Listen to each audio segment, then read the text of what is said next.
ఒకరోజు మీ జీవితంలో అత్యంత ఇష్టమైన వ్యక్తితో మీరు చివరిసారి మాట్లాడతారు, కానీ అది చివరిసారి అని మీ ఇద్దరికి తెలియదు. ఆ రోజు వెళ్ళిపోయిన తర్వాత మాత్రమే ఇంకొంచెం సేపు మాట్లాడి ఉండాల్సింది, ఒక్కసారి హత్తుకొని ఉండాల్సింది, ప్రేమిస్తున్నానని ఒక్కసారి మనసారా చెప్పి ఉండాల్సింది అని మనసు చాలా బాధపడుతుంది.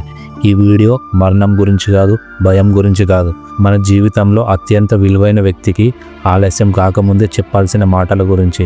ఈరోజు అమ్మ గురించి మాట్లాడుకుందాం. అమ్మ అంటే ఈ ప్రపంచంలో మనల్ని చూడకముందే ప్రేమించిన ఒకే ఒక్క మనిషి. మనం ఈ ప్రపంచంలోకి రాకముందే మన కోసం కలలు కన్నది ఆమె. మనం మొదటిసారి ఏడ్చినప్పుడు ముందుగా నవ్వింది ఆమె. మన మొదటి అడుగు చూసి మనకంటే ఎక్కువ ఆనందపడింది కూడా ఆమెనే. మన ప్రతి నవ్వు వెనుక, ప్రతి కన్నీటి వెనుక, ప్రతి విజయానికి వెనుక కనిపించిన ఒక త్యాగం ఉంటుంది. ఆ త్యాగం పేరే అమ్మ. చిన్నప్పుడు మన జ్వరం వస్తే మందు తాగేది మనమే, కానీ రాత్రంతా నిద్రపోకుండా మన నుదుటిపై చెయ్యి పెట్టి తగ్గిందా లేదా అని ప్రతి క్షణం చూసేది అమ్మే. మనం ఒక్క ముద్ద తినడానికి ఆమె 10 సార్లు మన వెనుకాల తిరిగేది. మనకు చిన్న గాయమైనా సరే ఆమె గుండె మాత్రం ఎక్కువగా నొప్పి పడేది. మనం పడిపోతే మోకాళ్ళకు గాయం మనకైనా కన్నీళ్లు మాత్రం ఆమె కళ్ళలో వచ్చేవి. అప్పట్లో మన ప్రపంచం మొత్తం అమ్మే. కానీ పెద్దవాళ్ళమైన తర్వాత అదే అమ్మతో 5 నిమిషాలు కూడా ప్రశాంతంగా కూర్చొని మాట్లాడడానికి కూడా సమయం లేదని అనిపిస్తుంది.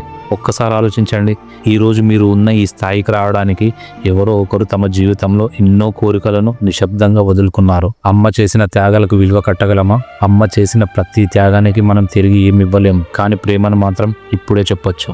మనం మారిపోయాం, అమ్మ మాత్రం మారలేదు. చిన్నప్పుడు మనకి ఏ చిన్న సమస్య వచ్చినా మొదట గుర్తొచ్చేది అమ్మే. పాఠశాలలో ఎవరైనా తిట్టినా, పరీక్షల్లో తక్కువ మార్కులు వచ్చినా, బయట ఎక్కడైనా భయం వేసినా ఇంటికి వచ్చి అమ్మ ఒడిలో తలపెట్టుకుంటే చాలు అంతా బాగైపోయినట్టే అనిపించేది. కానీ కాలం గడిచింది, మనం పెద్దవాళ్ళయ్యాం. చదువు, ఉద్యోగం, పెళ్ళి, బాధ్యతలు, ఇలా జీవితంలోకి కొత్త మనుషులు వచ్చారు. మన ఫోన్లో 100 కాంటాక్ట్స్ ఉన్నాయి, కానీ అమ్మ నెంబర్కి మాత్రం కాల్ చేసే సమయం తగ్గిపోయింది. రోజంతా అందరితో మాట్లాడుతున్నాం, కానీ అమ్మ ఎలా ఉన్నావు అని అడగడానికి 2 నిమిషాలు కూడా మనం కేటాయించలేకపోతున్నాం. విచిత్రం ఏంటంటే మనం ఎంత మారిపోయినా అమ్మ మాత్రం మారలేదు. ఇప్పటికీ మనం ఇంటికి ఆలస్యంగా వస్తే అదే ఆందోళన, మన జ్వరం వస్తే అదే భయం, మనం తిన్నామా లేదా అని అడిగే అదే ప్రేమ. సంవత్సరాలు మారిపోయాయి, కానీ అమ్మ ప్రేమ మాత్రం 1% కూడా తగ్గలేదు. ఆలస్యం కాకముందే జీవితంలో చాలా విషయాలు కోల్పోయినా మళ్ళీ సంపాదించుకోవచ్చు. డబ్బు పోతే సంపాదించవచ్చు, ఉద్యోగం పోతే ఇంకో ఉద్యోగం వెతుక్కోవచ్చు, కానీ ఒక్కసారి పోయిన సమయం, ఒక్కసారి దూరమైన మనిషి మళ్ళీ తిరిగి రారు. అందుకే ప్రేమను రేపటికి వాయిదా వేయొద్దు. తర్వాత మాట్లాడదాం, వీకెండ్కి ఇంటికి వెళ్దాం, కొంచెం ఫ్రీ అయ్యాక కాల్ చేస్తాను అని అనుకుంటూ రోజులు గడిచిపోతాయి, కానీ జీవితం మన కోసం ఆగదు. అందుకే ఈరోజే, ఈ క్షణమే మీ అమ్మకు ఒక కాల్ చేయండి. పెద్ద మాటలు అవసరం లేవు. అమ్మ ఎలా ఉన్నావు, తిన్నావా, కరెక్ట్ టైం మందులు వేసుకుంటున్నావా, ఫోన్ పెట్టేసే ముందు అమ్మ లవ్ యూ అని చెప్పండి. అంతే. ఈ ఒక్క మాట కోసం ఒక అమ్మ జీవితాంతం ఎదురు చూడగలదు. రేపు కాదు, ఈరోజు అమ్మకు కాల్ చేయండి. ఒకరోజు ఈ అవకాశం ఉండకపోవచ్చు. మన జీవితంలో అమ్మ ఎప్పుడు మనతోనే ఉంటుందని మనం అనుకుంటాం. అందుకే ఆమెకు ఫోన్ చేయడానికి రేపటికి వాయిదా వేస్తాం. ఆమెతో కూర్చొని మాట్లాడడాన్ని ఇంకో రోజుకి మార్చేస్తాం. కానీ జీవితం మనం అనుకున్నట్టు ఎప్పుడూ ఉండదు. ఒకరోజు అమ్మ మన పక్కన ఉన్నా ఆమెతో మాట్లాడే అవకాశం లేకపోవచ్చు. ఇంకో రోజు ఆమె ఫోన్ నెంబర్ మన మొబైల్లో అలాగే ఉంటుంది, కానీ ఆ నెంబర్కు కాల్ చేస్తే ఆ స్వరం వినిపించకపోవచ్చు.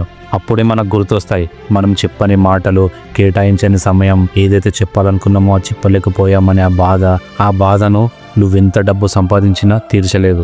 నువ్వెంత పెద్ద విజయం సాధించినా సరే అది భర్తీ చేయలేదు. ఈరోజు మీ దగ్గరున్న ఈ అవకాశాన్ని రేపటికి వదిలేయకండి. ప్రేమను మనసులో పెట్టుకోవడం కాదు, చెప్పడం ముఖ్యం. రేపు ఉంటుందనే గ్యారెంటీ ఎవ్వరికీ లేదు. చెప్పని ప్రేమ జీవితంలో పెద్ద పశ్చాత్తాపంగా మిగిలిపోకూడదు. ఈ వీడియో చూసిన తర్వాత మీరు చేయాల్సింది ఒక్కటే, మీ అమ్మ పక్కన ఉంటే వెళ్ళి ఒక్కసారి హత్తుకోండి. దూరంగా ఉంటే ఇప్పుడే ఫోన్ చేయండి. అమ్మ ఎలా ఉన్నావు అని అడగండి. అమ్మ నేను చాలా ప్రేమిస్తున్నాను అని చెప్పండి. బహుశా ఆమె నవ్వుతూ ఏమైందిరా అని అడగొచ్చు, కానీ ఆ నవ్వు వెనుక జీవితంలో ఎన్నాళ్ళుగానో వినాలని ఎదురు చూసిన ఆనందం ఉంటుంది. మనం గొప్ప బహుమతులు ఇవ్వకపోయినా పర్వాలేదు, మనం ప్రపంచంలోనే గొప్ప వ్యక్తులు కాకపోయినా పర్వాలేదు, కానీ మనల్ని ప్రపంచంలో చూసిన ఆ ఒక్క మనిషికి మన ప్రేమను చెప్పడానికి మాత్రం ఆలస్యం చేయొద్దు. ఎందుకంటే ఆలస్యమయ్యేలోపు చెప్పిన ప్రేమ జీవితాంతం మధురమైన జ్ఞాపకంగా మిగులుతుంది. ఆలస్యమైన తర్వాత చెప్పే ప్రేమ పశ్చాత్తాపంగా మాత్రమే మిగులుతుంది. ఈ వీడియో మీకు నచ్చితే లైక్ చేయండి. మీ అమ్మ గురించి ఒక అందమైన జ్ఞాపకాన్ని కామెంట్లో పంచుకోండి. ఇంకా ఇలాంటి ఎమోషన్స్ గురించి వీడియోస్ కావాలంటే బన్నీ ఫ్లై ఛానల్ని సబ్స్క్రైబ్ చేసుకోండి. Be happy, be positive. Bunny Fly signing of.